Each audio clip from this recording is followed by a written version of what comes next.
દરવાજો ખોલ વિજય. મને આ રીતે રૂમમાં બંધ કરીને તને શું મળવાનું છે?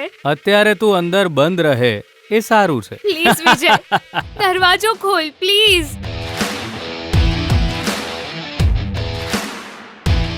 વિજય, દરવાજો ખોલ. વિજય, ચૂપ ચૂપ. મારી બેનાનું સપનું પૂરું થવાનું છે, તું રડી રડીને ડિસ્ટર્બ કરી રહી છે. એ જેટલું વધારે રડશે એટલો આનંદ આપણને થશે. એ અહીં શું થઈ રહ્યું છે? એ બધું જ જે મારી મમ્મા ઈચ્છે છે. તું અંદર બેસીને રડતી રહે અને અમે બધા બહાર ખુશ થતા રહીશું. તો પણ તારે આવો વિશ્વાસઘાત ન કરવો જોઈએ વિજય. બિચારી, તે એને ચમત્કાર દેખાડું છું એમ કહીને રૂમમાં બંધ કરી દીધી. અને તું જે કહી છે ચમત્કારથી ઓછું તો નથી જ ને? આ શું નવું ષડયંત્ર છે? દરવાજો ખોલો ને. મારે તો આશ્રમ જવાનું છે, ટાઈમ થઈ ગયો છે. વિજય, દરવાજો ખોલ વિજય. અમે પણ તો યોગ્ય સમયની જ રાહ જોઈ રહ્યા છીએ. વિજય, મજાક ન કરીશ. મારે આશ્રમ જઈને વૃદ્ધોને જમાડવાના છે. દરવાજો ખોલ ને વિજય. મોણો નહીં કે હું તું દુષ્ટ છે, તું પાપી છે. ચોકન આશ્રમમાં રહેતા ગરડાઓને બચારાને એમ કે આજે અમે તો પેટ ભરીને હારું હારું જમવાનું જમીશું, પણ તારા લીધે ગીતા એ લોકોને રોમ રમી જવાના બચારાના. તારા હાથનું ખાઈને એ લોકો મરી જવાના, તું તો મોણામાં નહીં આવતી ગીતા.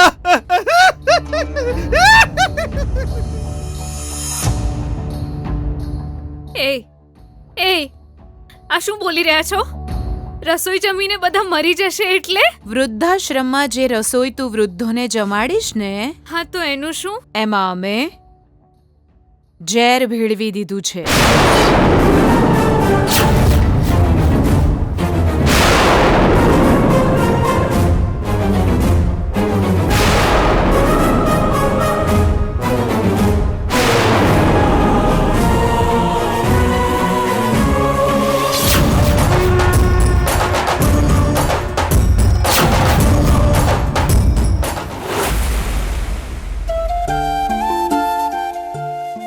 સુશીલા, હું આ ચશ્માને ગમે તેટલું સાચવીને ડ્રોવરમાં મૂકું છું ને, તો પણ આ ધૂળ અને શોધીને એના પર ચડી જ જાય છે.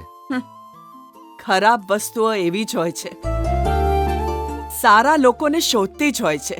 તમે લાત મારો તો પણ બેશરમની જેમ ફરીથી ત્યાં આવી જ જાય. કેમ ભાઈ, આ તું મને સંભળાવે છે કે શું? મેં તો સાચું જ કહ્યું છે. જો તમને ખરાબ લાગ્યું તો મારી ભૂલ નથી. અચ્છા, તો હવે હું જે કહેવા માંગુ છું ને એ પણ તું બરાબર સાંભળી લે. જો લોકો મને સ્વાર્થી કહે તો એમને કહેવા દે, મારી દીકરી શ્રીમંત ઘરમાં પરણી છે. એ લોકોએ ત્યાં એટલું કમાઈને રાખ્યું છે કે 3 પેઢી સુધી તો નહીં ખૂટે. હવે જો એક સાગરમાંથી એક ડોલ ભરીને આપણે અહીંયા લઈ આવીએ તો એમાં ખોટું કંઈ જ નથી. આપણે ખાવા પીવાની કોઈ કમી નથી, તો પછી આ બધું કરવાની જરૂર શું છે? કેમ કે જ્યારે તમને સામે ચાલીને બ્રાન્ડેડ કપડાં મળી રહ્યા હોય તો પછી કોઈક માણસ લોકલ માર્કેટના કપડાં પહેરવાનો વિચાર શું કામ કરે? અરે સુશીલા, તું જ તો કહે છે કે આપણા ખરાબ સમયમાં દીકરીઓ જ કામ આવશે. અને જ્યારે આપણે કોઈ દીકરો નથી તો પછી આપણે આપણા પ્રોબ્લેમ્સ ઓછા કરવા માંગીએ, એમાં દીકરીઓ કામ આવે છે આપણને, એમાં ખોટું શું છે? આપણી દીકરીઓને તકલીફ ન થાય એવું વિચારવાને બદલે પોતાની જ તકલીફો દૂર કરવા માંગો છો. એને સ્વાર્થ ન કહેવાય? હા બિલકુલ, હું સ્વાર્થી છું. અરે સ્વાર્થી કોણ નથી આ દુનિયામાં? અરે સ્વાર્થીઓનું જ કામ ચાલે છે અહીંયા. અરે સ્વાર્થી ના થાવ ને તો આજકાલની દુનિયામાં તમને કોઈ બોલાવતું પણ નથી. હા, અરે તું સમજ ગાડી કે સ્વાર્થી લોકો જ આ દુનિયામાં સફળ થાય છે, નિસ્વાર્થી લોકો ફાફા મારતા હોય છે. અરે ભાઈ, તને આ બધું કોણ સમજાવે? તું તારું ખીચડી શાક બનાય, આ બધું તને નહીં સમજાય. મને ભૂખ લાગી છે કે ખવડાય. મારી ફૂટેલી કિસ્મત.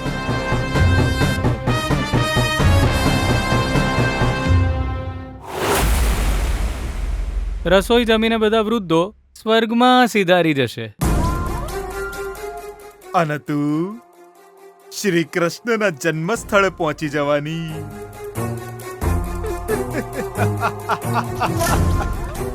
ગીતા બેટા, તમે જ્યારે ફોન પર વાત કરી રહ્યા હતા ત્યારે મેં રસોઈ ચેક કરવાના બહાને એનું ઢોકણું ઉગાડ્યું અને ઢોકણું ઉગાડીને એમાં ઝેર ભેળવી દીધું. એ એ તમે લોકો શું બોલી રહ્યા છો? અમે સાચું જ બોલી રહ્યા છીએ અને એના સિવાય અમે બીજું કંઈ જ નથી બોલી રહ્યા. જે કહ્યું છે એ એકદમ સત્ય છે. તને આ ઘરમાંથી બહાર કાઢવા માટે અમે ઝેર ભેળવીને રસોઈ ત્યાં મોકલી છે. જેવા એ લોકો રસોઈ જમશે ત્યાં બધા જ વૃદ્ધો ઢેર થઈ જશે અને એનો આરોપ તારા પર જ લાગશે.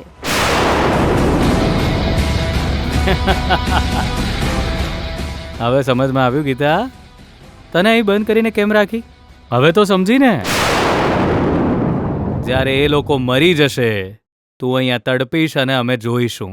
તું એમની મદદ ના કરે, એ ઉપર જશે અને તું જેલમાં જઈશ. એ જ અમારો પ્લાન છે. હવે તને ખબર પડી ગઈ છે એટલે તું ત્યાં જવાનો પ્રયત્ન કરીશ. સાચી વાત ને?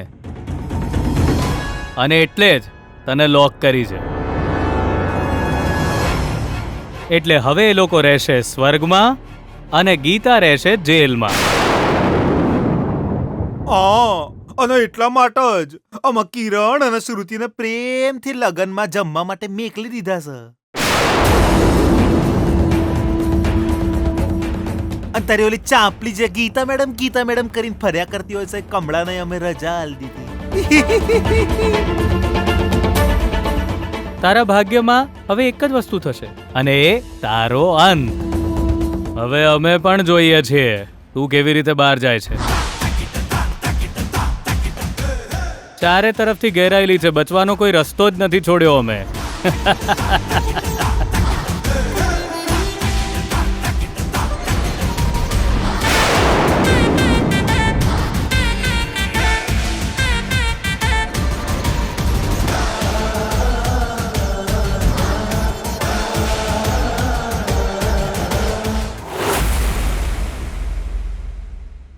શિવજીની ભક્તિમાં જે ઓળઘોળ છે એને કોઈ વશમાં કેવી રીતે કરે? પારિજાતના ફૂલ પર કાચિંડા સારા લાગે ખરા? જીવન ધરતી પર સીમિત હોય છે, કોઈ ચિરંજીવી નથી. રામુ આયો એ રામુ, આયો બોલો. મંત્રીજીના ઘરેથી એમની વહુએ રસોઈ મોકલી કે નહીં? જરા જોઈ આવતો. જા તો જોઈ આવું. હરિઓમ હરિઓમ. રામો જરા ઉભો રહી જાઓ, પણ આવું છું. ધ્યાનથી ધીરેથી આવો.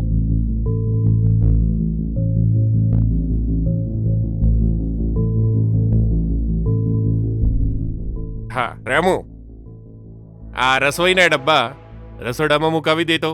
મૂકી દઉં છું. આ રસોઈ જમાડવા માટે ખાસ મહેમાન આવવાના છે. કોણ આવવાનું છે? કોણ છે એટલું સેવા ભાવી? જેણે રસોઈ બનાવી છે એ ગીતા આપણને જમાડવાની છે. ખબર છે, એ છોકરી મંત્રીજીની વહુ છે, તેમ છતાં આવી સેવા કરવા આજે આશ્રમમાં આવવાની છે. અહીં આવીને બધાને જમાડશે એ છોકરી. ખરેખર ખૂબ જ સંસ્કારી છોકરી કહેવાય. આજે તો આપણા ભાગ્ય જ ઉગડી જશે. રામુ, આટલું બધું બેટા તું એકલો જ ઉપાડીશ કે શું? જરા ધ્યાન રાખજે બેટા, જોજો નુકસાન ના થાય. આને મંત્રીજીને વહુએ ખૂબ જ પ્રેમથી બનાવ્યું છે બેટા, જોજે હો એનો બગાડ ના થાય. સાચું કહ્યું રામુ. એટલે પ્રેમથી બનાવેલી રસોઈ બહુ અમૃત જેવી હોય છે. અરે વાહ, બહુ સરસ સુગંધ આવે છે. ક્યારે જમવાનું મળશે એની રાહ જોઉં છું. એ આવશે એટલે તરત જમવાનું મળશે. જમવાનું જો પ્રેમ અને મહેનતથી બનાવ્યું હોય તો એ સારું જ હોય. લાવ લાવ બેટા, હું પણ ના મદદ ના ના કરું રહેવા તને. દો, હું જ લઈ લઈશ. રહેવા દો.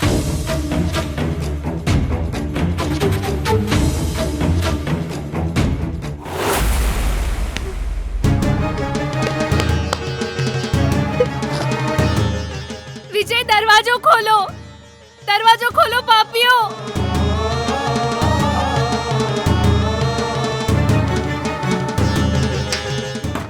એ દરવાજો ખોલ, ભગવાન માટે દરવાજો ખોલ. વિજય, દરવાજો ખોલ. વિજય, સાસુમાં તમે ખોટું કરી રહ્યા છો. સાસુમાં દરવાજો ખોલો. સાસુમાં દરવાજો ખોલો. સાસુમાં, એ દરવાજો ખોલો. કેટલા નીચ લોકો છો તમે! મને જેલ મોકલવા માટે તમે નિર્દોષ લોકોનો જીવ લેવા તૈયાર છો. જુઓ, આનાથી કોઈને ફાયદો નહીં થાય, કોઈનું કંઈ ભલું નહીં થાય. ભગવાન માટે મને બહાર આવવા દો. વિજય, બહાર આવવા દે. વિજય, મને બહાર આવવા દે. સાસુમાં. વિજય, તું બહુ મોટું પાપ કરવા જઈ રહ્યો છે. વિજય, તમે સફળ નહીં થાઓ.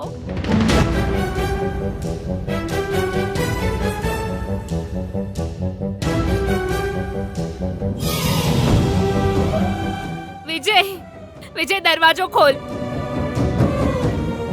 સાસુમાં, તમે તો મારી વાત માની લો. આપણા બંનેના ઝઘડામાં એ નિર્દોષ લોકોનો જીવ કેમ લો છો સાસુમાં? તમારી આગળ હાથ જોડું છું સાસુમાં. આજે તું ગમે તેટલી બૂમાબૂમ કરીશ તોય તને અમારી જીતનું જ ગીત સંભળાશે ગીતા. ટૂંકમાં આજે અમે બહુ જ ખુશ છીએ. અને આ ખુશી છે ને એ આ સોડીની બૂમાબૂમથી બમણી થઈ રહી છે. એટલે બેના બહુ જ ખુશી થાય છે. પ્લીઝ સિતારા અંકલ, કમ સે કમ તમે તો દરવાજો ખોલો. ના, નહીં ખોલું. તમે બધા લોકો બહુ જ મોટી ભૂલ કરી રહ્યા છો. જો આ વિશે બીજા કોઈને ખબર પડશે તો ખબર છે શું થશે? કેવી રીતે ખબર પડશે? તું તો રૂમમાં બંધ છે. તારે ફોન પણ કરવો હોય તો ફોન પણ અમારી પાસે જ છે. આ લો, તમે જાતે જ ચેક કરી લો.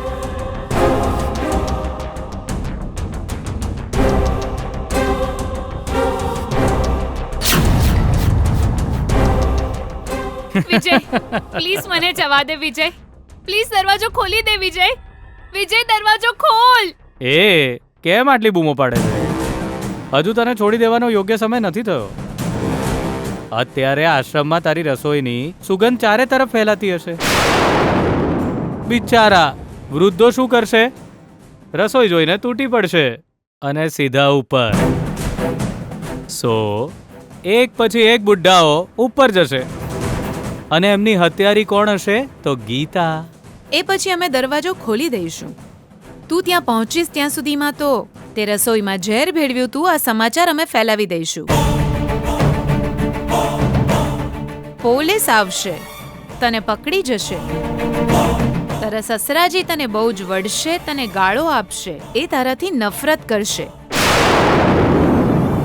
પછી આ ઘરના દરવાજા તારા માટે હંમેશા માટે બંધ થઈ જશે. અને પછી ખેલ ખતમ, ચેપ્ટર ક્લોઝ. અમારી કુંડળીમાંથી શનિ આઉટ. ગીતાનો અધ્યાય તો મંગળમ શુભ મંગળમ.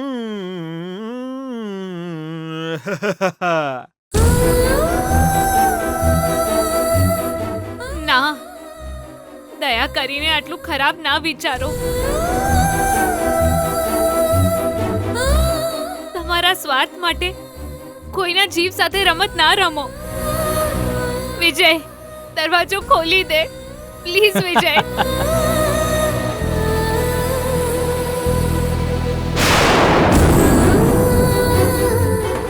એ દરવાજો ખોલો. હું કહું છું દરવાજો ખોલો.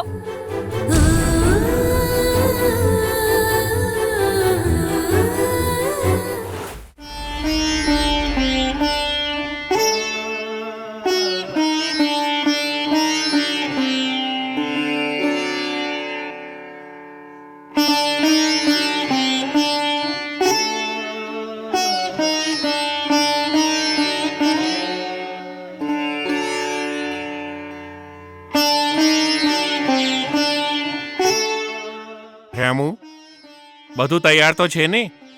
ગીતાના આવવાનો સમય થઈ ગયો છે. જી બાપુજી, તમે આશ્રમના જમવાનો સમય તો કીધો છે ને? કારણ કે રસોઈ સામે હોય તો પછી રાહ જોવી એ સારી વાત નથી ને. હા, કયો છે, એ આવતી જશે. અમારા છોકરાઓ તો ના અમને મળવા આવે છે ના અમને જોવા આવે છે. પણ ખબર નહીં આ કોની દીકરી છે જે અમારા માટે પ્રેમથી રસોઈ બનાવીને અને અમને જમાડવા માટે આવી રહી છે. તમને શું લાગી રહ્યું છે? કોણ છે ગીતા?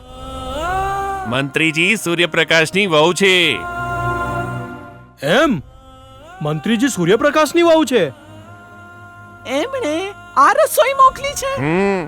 આટલા મોટા ઘરની વહુ હોવા છતાં પણ એનામાં જરાય અભિમાન નથી. જોયું તમે?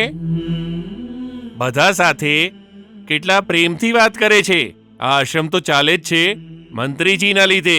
જ્યારે આપણા પરિવારે આપણને છોડી દીધા ત્યારે આ અજાણ્યા લોકોએ જ આપણી સાર સંભાળ લીધી છે. આપણા પરિવારે આપણને દૂર કર્યા, પણ જે અજાણ્યા છે એવા લોકોએ આપણને અપનાવ્યા છે. આ તો આપણા માટે ભગવાન જ છે, જે બીજે ક્યાંક હોવા છતાં આપણા બધાનું ધ્યાન અને સાર સંભાળ રાખી રહ્યા છે.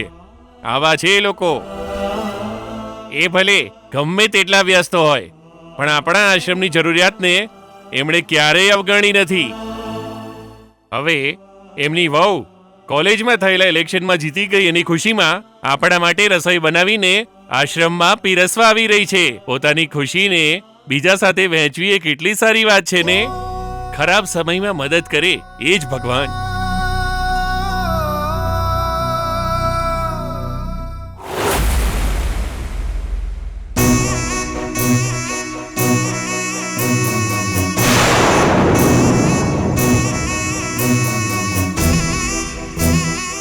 એ ગીતા, વૃદ્ધાશ્રમના લોકો એવું કહીને તારા વખાણ કરી રહ્યા છે કે તું ભગવાનથી જરાય ઓછી નથી. બિચારા, શું ખબર એમને તું જીવ આપનારી નથી, મારનારી બનીશ. એ પુણ્યનું કામ કરી રહી છે એવું કરીને તને ગર્વ હતો ને, પણ હવે તારું એ પુણ્ય પાપમાં ફેરવાઈ જશે, સમજી તું? પાપ તો તમે કરી રહ્યા છો. મારી સાથે દગો કરો છો તો એનું પરિણામ ભોગવવું જ પડશે. મારી વાત તમે હંમેશા યાદ રાખજો. આ વાત તમે ભૂલતા નહીં. તમે લોકો મને ખરાબ કહેશો તો હું ખરાબ બની જઈશ એવું તમને લાગે છે? રૂમમાં બંધ કરીને તમે લાખ પ્રયત્ન કરો મને ખરાબ સાબિત કરવાના, પણ ઉપરવાળો ગમે તેમ કરીને મને અહીંથી બહાર કાઢશે. મારા વિશે જે વાતો ફેલાવી હોય એ ફેલાવો, પણ પપ્પાજી વિશ્વાસ નહીં કરે. એ ભરોસો કરશે નહીં, ભરોસો કરવો પડશે. આ વૃદ્ધાશ્રમની સાર સંભાળ રાખે છે તારા સસરાજી. તે વિરોધી પક્ષ સાથે મળીને આવું કર્યું હતું. તારા સસરાજીને નીચા દેખાડવા માટે તે આવું કર્યું છે, આટલું જ કહીશું તો બહુ છે. બિચારી, એકમાત્ર એ જ રસ્તો બાકી હતો, હવે એ પણ ક્લોઝ.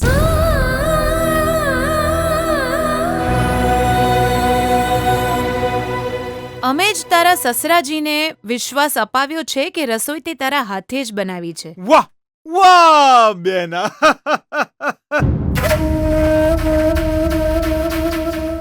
ઝુપ. તારી કિસ્મત હવે જેલના સળિયા પાછળ સ, અને એ અમે લોકોએ લખેલી સ. હે ભગવાન, હવે હું શું કરું?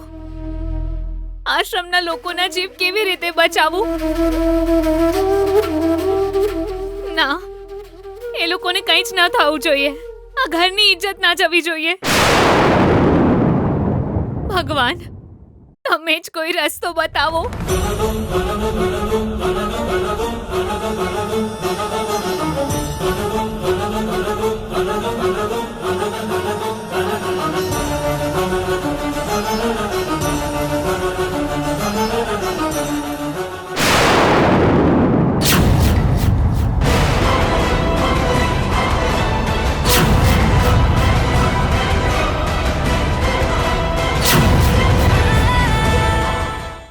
એ ના ભાઈ, વિજયે કહ્યું તું કે ગીતાને પાઠ ભણાવવા માટે એણે કોક પ્લાન બનાવ્યો છે જોરદાર. એણે કરંટ આપવાની, એ શોક કરંટ આપવાની વાત કરી હતી. શું પ્લાન કર્યો છે એ તો હજુ સુધી કહ્યો નથી એણે. ભાઈ, વિજયના ચહેરા પર સ્માઇલ દેખાય ને એટલે સમજી લેવાનું કોઈ માસ્ટર પ્લાન રેડી છે. અત્યાર સુધી તો ખાલી એની મમ્મી જ પ્લાન બનાવતી હતી, હવે એ પણ શીખી ગયો છે. પાસ થશે કે ફેલ, પાર્ટી પણ ફિક્સ છે કે કેન્સલ, એ તો ભગવાન જ જાણે. ઇલેક્શન ભલે હારે કે જીતે, પણ પ્લાન ફ્લોપ થવાનો સવાલ પેદા જ નથી થતો. કેમ કે વિજયની સ્માઇલ જ એનો પુરાવો છે. પણ જ્યારે એવું કહે છે, ગીતા એને જ શોક આપે છે. એક્ઝામ્પલ આપું તો સ્પોર્ટ્સ ડે થી લઈને ઇલેક્શન સુધી. એટલે કે આ વખતે પણ તારા હિસાબે ગીતા ફરીથી એને પાઠ ભણાવશે. જો ભાઈ, એ ભલે ગમે તે કરે, પણ આજે આપણે એકદમ સતર્ક રહેવું પડશે. હો હા ગિરી, વિજયનો પ્લાન તો આપણને ખબર જ નથી. આ ગીતા ગમે ત્યારે પલટવાર કરી શકે છે. એ સમયે આપણી જ જવાબદારી છે કે વિજયને હારવા ના દઈએ. આજે આપણે આપણા મિત્રને બચાવીને રહીશું, ભલે ગમે તે થઈ જાય. એ તમે જોઈ લેજો, આ ગીતા નામની મુસીબત વિજયના જીવનમાંથી કાઢીને રહેશે.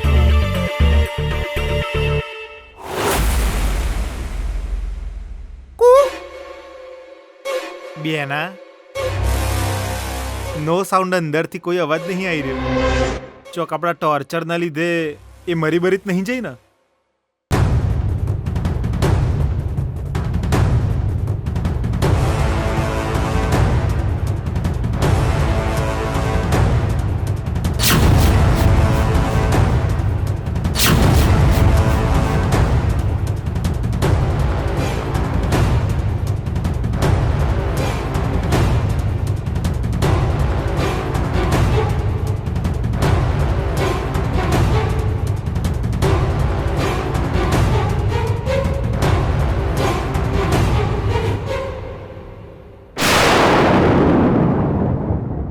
ગીતા ગીતા તું જીવસન બેટા બાપરે